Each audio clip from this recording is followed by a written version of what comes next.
Assalamualaikum warahmatullahi wabarakatuh. Alhamdulillahil qail A'udzu billahi minasy syaithanir rajim.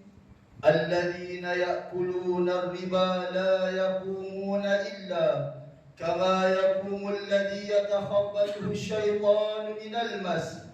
Dzalika bi annahum qalu innamal bay'u mithlu ar-riba وأحل الله البيع وحرم الربا أشهد أن لا إله إلا الله وحده لا شريك له وأشهد أن محمدا عبده ورسوله اللهم صل وسلم على سيدنا محمد وعلى آله وصحبه أجمعين أما بعد فيا أيها المسلمون اتقوا الله أوصيكم وإياي بتقوى الله فقد فاز المتقون قال الله تعالى يا أيها الذين آمنوا اتقوا الله حق تقاته ولا تموتن إلا وأنتم مسلمون.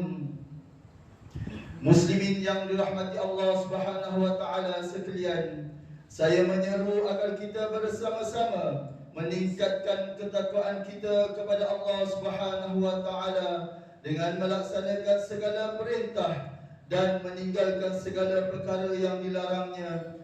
Semoga kita semua diberikan kebahagiaan dan kejayaan di dunia dan di akhirat.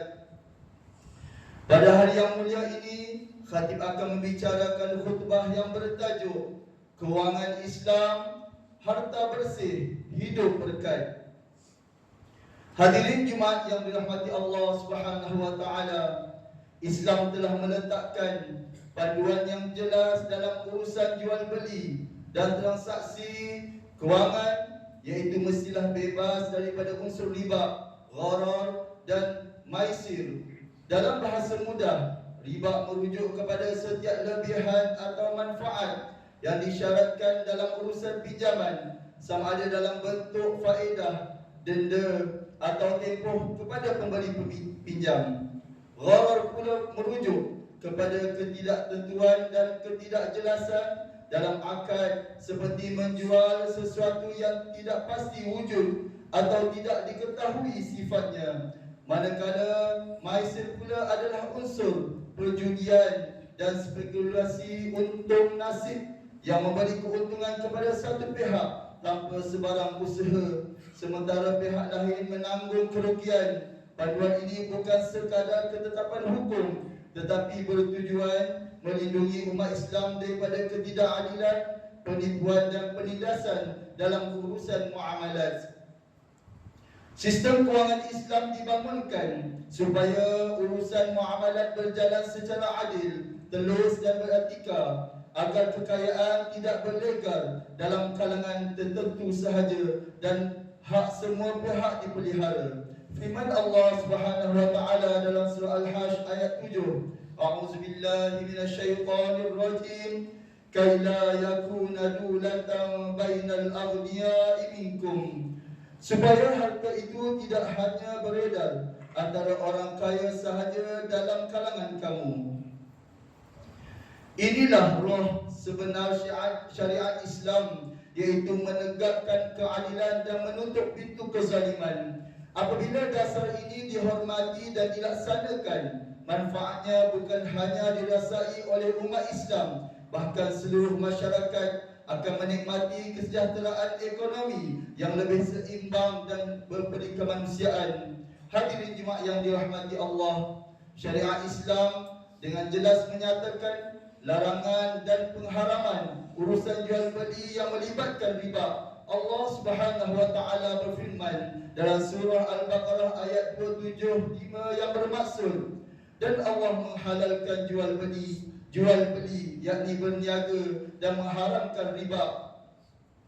Begitu juga terdapat hadis yang diriwayatkan daripada Jabir radhiyallahu anhu bahawa la'ana Rasulullah sallallahu alaihi wasallam akil riba wa mukilahu wa katibah wa syahidaihi wa qal hum sawa. Rasulullah sallallahu alaihi wasallam melaknat pemakan riba, pemberi riba, penulisannya dan 2 orang saksinya. Lalu baginda sallallahu alaihi wasallam bersabda, mereka semua sama berdosa. Riwayat Muslim.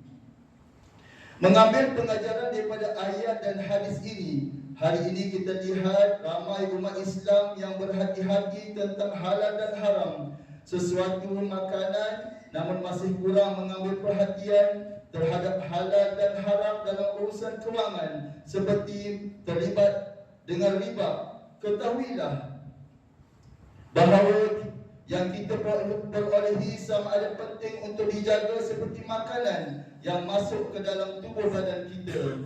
Hadirin Jumaat yang dikasihi Allah Subhanahu wa taala, sejarah kewangan Islam di Malaysia bermula seawal tahun 1963 dengan tertubuhnya lembaga tabung haji untuk menguruskan simpanan umat Islam secara patuh syariah dan membolehkan umat Islam menunaikan ibadah haji tanpa terlibat dengan amalan riba. Kemudian pada tahun 1983 negara menyaksikan penubuhan Bank Islam Malaysia Berhad yang merupakan titik permulaan rasmi sistem kewangan Islam moden dalam negara kita. Di Malaysia, sistem kewangan Islam didukung oleh kerangka kerja tadbir urus syariah yang memastikan setiap transaksi mematuhi syariah dan bebas daripada unsur riba. Aspek ini diteliti dan dipantau sepenuhnya oleh Majlis Penasihat Syariah yang bertanggungjawab oleh badan berautoriti, iaitu Majlis Penasihat Syariah Islam, Majlis Syariah Bank Negara Malaysia bagi sektor perbankan dan takaful serta Majlis Penasihat Syariah Suruhanjaya Security Malaysia bagi pasaran moden Islam. Ahli-ahli majlis penasihat ini merupakan lantikan yang di-Pertuan Agong, terdiri daripada pakar-pakar muamalat, kewangan serta ahli perundangan, termasuk mufti-mufti negeri yang diiktiraf di peringkat nasional dan antarabangsa. Oleh itu, tidak diragui lagi bahawa sistem kewangan Islam di Malaysia adalah sangat diyakini dan dipercayai. Hadirin Jumaat yang berbahagia, dalam konteks pelaburan dan pengurusan harta, khatib menyeru seluruh jemaah agar sentiasa berhati-hati dan waspada dalam melakukan transaksi kewangan. Setiap pelaburan hendaklah dilakukan secara bertanggungjawab, berasaskan ilmu serta melalui saluran yang sah dan patuh syariah. Jauhilah skim penipuan, pelaburan palsu dan janji pulangan luar biasa yang hanya membawa kerugian. Para jemaah juga diingatkan agar merujuk panduan maqasid syariah pasaran modal Islam yang diperkenalkan oleh pihak Suruhanjaya Security Malaysia bagi memastikan setiap transaksi kewangan dan pelaburan adalah mematuhi hukum syarak serta dapat memberi manfaat kepada masyarakat. Firman Allah Subhanahu wa taala dalam surah Al-Anbiya ayat 7, A'udzubillahi minasyaitonir rajim, fas'alu ahla dzikri in kuntum la ta'lamun. Maka tanyalah olehmu kepada orang-orang yang berilmu, yakni ahli zikr, jika kamu tidak mengetahui. Bertanyalah atau merujuk kepada pihak yang berautoriti yang berkepakaran adalah penting dan merupakan sifat Muslim yang baik yang sentiasa teliti dalam segala urusan dan tindakan agar tidak tersalah langkah melanggar sepadan agama, seterusnya memastikan harta kita bersih dan diberkati Allah Subhanahu wa taala. Sidang Jumaat yang dimuliakan, mengakhiri khutbah pada hari ini, marilah kita bersama-sama mengambil pengajaran untuk dijadikan pedoman dalam kehidupan. Pertama, umat Islam wajib memilih sistem kewangan yang patuh syariah dalam setiap urusan jual beli, pinjaman dan transaksi kewangan lain.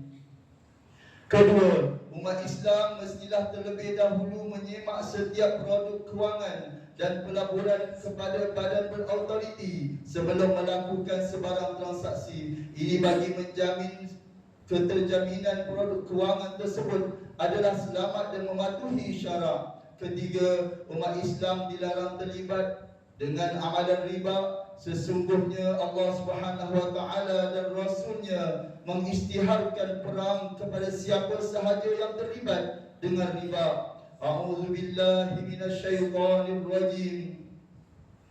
Ya ayyuhalladzina amanu taqullaha wa dharu ma baqiya minar riba in kuntum mu'minin fa in lam taf'alu fa'dhanu biharbin minallahi wa rasulih wa in tubtum falakum ru'usu amwalikum la tazlimuna wa la tuzlamun.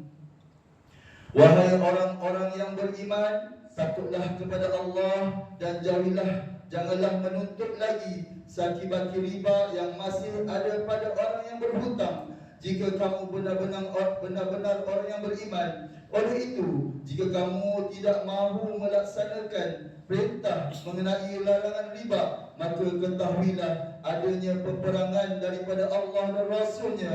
Akibat kamu tidak akan selamat. Namun jika kamu bertaubat daripada mengambil riba, maka pokok asal harta kamu ialah hak kamu. Dengan itu kamu tidak menzalimi orang lain dan tidak pula dizalimi. Surah Baqarah ayat 278. Barakallahu li wa lakum fil Qur'anil azim wa nafa'ani wa iyyakum bima fihi minal ayati wa dhikril hakim wa taqabbala minni wa minkum tilawatah innahu huwas sami'ul alim. Aqulu qawli hadza wa astaghfirullahal azim li wa lakum wa lisa'iril muslimina wal muslimat fastaghfiruhu innahu huwal ghafurur rahim.